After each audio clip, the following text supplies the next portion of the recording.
চুলায় স্টিলের প্লেটে লাহোরের বিখ্যাত খলিফা নান কাতাই বানানো শিখে গেলে দোকান থেকে আর কোনোদিন বিস্কুট কিনে খেতে হবে না।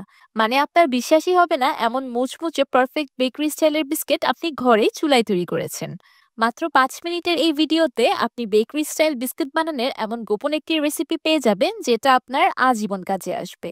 আসসালামু আলাইকুম everyone, I am chef Ishika. Welcome back to iFood channel. খলিফা নান খাতাই বানানোর জন্য আমি প্রথমে একটি বাটিতে দিয়ে দিলাম 3/4 কাপ মেল্টেড ঘি। এবার আমি এই ঘিটাকে 10-15 মিনিটের জন্য ডিপ ফ্রিজে রেখে দিব। আমি আজকে এই খলিফা নান খাতাই বিস্কুটগুলো বানানোর জন্য আমার হোমমেড ঘি ব্যবহার করছি, যেটার রেসিপি আমি কিছুদিন আগেই শেয়ার করেছিলাম, লিংক ডেসক্রিপশন বক্সে দিয়ে দিব। 15 মিনিট পর ঘিটা খুব সুন্দরভাবে জমে গিয়েছে। এবার একটু উইক্সের সাহায্যে ঘিটাকে উইক্স করতে থাকবো লাইট অ্যান্ড ফ্লাফি হয়ে যাওয়া পর্যন্ত।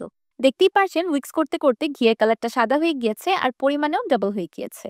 এখন দিয়ে দিলাম 3/4 কাপ পাউডার সুগার। আমি নর্মাল দানাদার চিনি ব্লেন্ডারে ব্লেন্ড করে পাউডার করে নিয়েছি। এবার উইক্সের সাহায্যে চিনি আর ঘি একসাথে খুব ভালোভাবে মিশিয়ে নিব। চিনিটা ঘিয়ের সাথে সম্পূর্ণ মিশে গিয়েছে। এবার একটি চালনির সাহায্যে চেলে কিছু শুকনো উপকরণ অ্যাড করে দিব।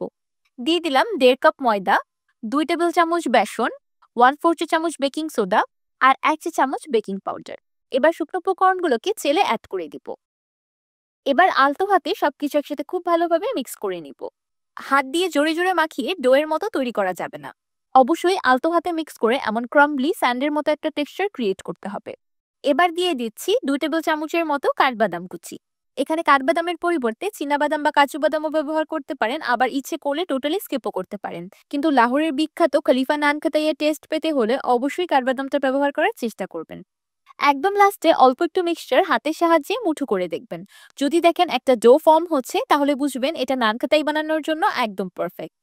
আমি একটি চপিং বোর্ডের উপর একটি বেকিং পেপার নিয়ে নিয়েছি। বেকিং পেপারের উপর নিয়ে নিয়েছি অল্প একটু বিস্কুটের ডো। এবার ডোটাকে হাতের সাহায্যে চেপে চেপে ফ্ল্যাট করে নিব।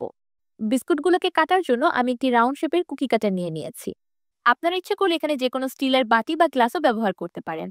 আর যদি আপনাদের কাছে কোনোটি অ্যাভেলেবেল না থাকে, তাহলে হাতের সাহায্যে চেপে চেপেও ছোট ছোট করে বিস্কুটের শেপ দিতে পারবেন। নান খাতাইগুলো সাধারণত একটু মোটা হয়ে থাকে, তাই আমি বিস্কুটগুলোকে মোটা করেই বানাচ্ছি। দেখতেই পাচ্ছেন বিস্কুটের ডোটা কতটা বেশি ক্রাম্বলি ছিল, কিন্তু বিস্কুটগুলো হাতের সাহায্যে চেপে চেপে তৈরি করার পর কত সুন্দর একটা শেপ তৈরি হয়েছে। আমি বিস্কুটগুলোকে কাটার সাথে সাথে একটি স্টিলের প্লেটের উপর নিয়ে নিয়েছি। আমার সবগুলো বিস্কিট তৈরি করা হয়ে গিয়েছে। খলিফা নান খাতাইগুলোর উপর একটা সুন্দর কালার আনার জন্য উপরে ডিমের কুসুম ব্রাশ করে দিচ্ছি। যদি আপনারা ডিম না খান বা ডিমের কুসুম ব্রাশ করতে না চান, তাহলে দুধও ব্রাশ করে দিতে পারেন। আমার হাতের কাছে বেকিং পেপার অ্যাভেলেবেল ছিল, তাই আমি প্লেটের উপর একটা বেকিং পেপার দিয়ে দিয়েছি। কিন্তু আপনাদের হাতের কাছে বেকিং পেপার অ্যাভেলেবেল না থাকলে কোনো অসুবিধা নেই, প্লেটের উপর হালকা একটু অয়েল বা ঘি ব্রাশ করে নিলেই হবে। বিস্কুটগুলোকে বেক করার জন্য আমি একটি পাতিল চুলায় প্রিহিট করে নিয়েছি। পাতিলের নিচে বালু দিয়ে দিয়েছি যেন হিট ক্রিয়েট হয়। আপনারা হাতের কাছে বালু না পেলে এখানে লবণও ব্যবহার করতে পারবেন। এখন বিস্কুটগুলোকে ঘড়ি ধরে বেক করে নিব 15 থেকে 20 মিনিটের মতো। 20 মিনিট পর বিস্কুটগুলো পারফেক্টলি বেকড। মাশাআল্লাহ, দেখতেই পারছেন চুলাই কত সুন্দর বিস্কুট তৈরি হয়েছে। এখন নিজের জন্য তৈরি করে নিন 1 কাপ গরম গরম চা আর লাহোরের বিখ্যাত খলিফা নান খেতেই এনজয় করুন।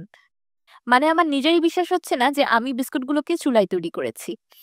এবার আমি আপনাদেরকে একটি বিস্কুট ভেঙে দেখাচ্ছি। মাশাআল্লাহ, দেখতেই পারছেন বিস্কুটগুলো কতটা বেশি মুচমুচে হয়েছে। বিস্কুটের ভিতরের টেক্সচারটা আমি আপনাদেরকে একদম জুম করে দেখিয়ে দিচ্ছি যে কতটা বেশি সুন্দর হয়েছে। মানে কে বলবে যে আমি এই বিস্কুটগুলো এইমাত্র বাসায় তৈরি করেছি, তাও আবার চুলায়, কোনো রকম ওভেন ছাড়া। বিস্কুট কিন্তু সব ওভেনেও ভালো হয় না। সাধারণত বেকারিতে বড় বড় যে গ্যাস ওভেনগুলো থাকে সেগুলো বিস্কুট তৈরিতে ব্যবহার করা হয়। কিন্তু আমার রেসিপিটা ফার্স্ট টু লাস্ট হুবাহু ফলো করলে আপনারা বাসায় চুলাতেই এত সুন্দর বেকারি স্টাইল বিস্কুট তৈরি করতে পারবেন। বিস্কুট একটা এমন খাবার বেশিরভাগ বাহির থেকেই কিনে খাওয়া হয়, কিন্তু এখন থেকে চেষ্টা করবেন বাহিরের অস্বাস্থ্যকর বিস্কুট না খেয়ে বাসায় খুব সহজেই তৈরি করে নিতে। গরম গরম চায়ের সাথে নান খাতাইগুলো খেতে অসাধারণ লাগে। তেমন কোনো আহামরি উপকরণও কিন্তু লাগেনি। হাতের কাছে থাকা মাত্র 4-5টি উপকরণেই এত সুন্দর দারুণ বিস্কিট তৈরি হয়ে গিয়েছে। যেকোনো এয়ারটাইট বয়ামে করে আপনারা বিস্কুটগুলোকে সংরক্ষণ করতে পারবেন 1 মাস জুড়ে।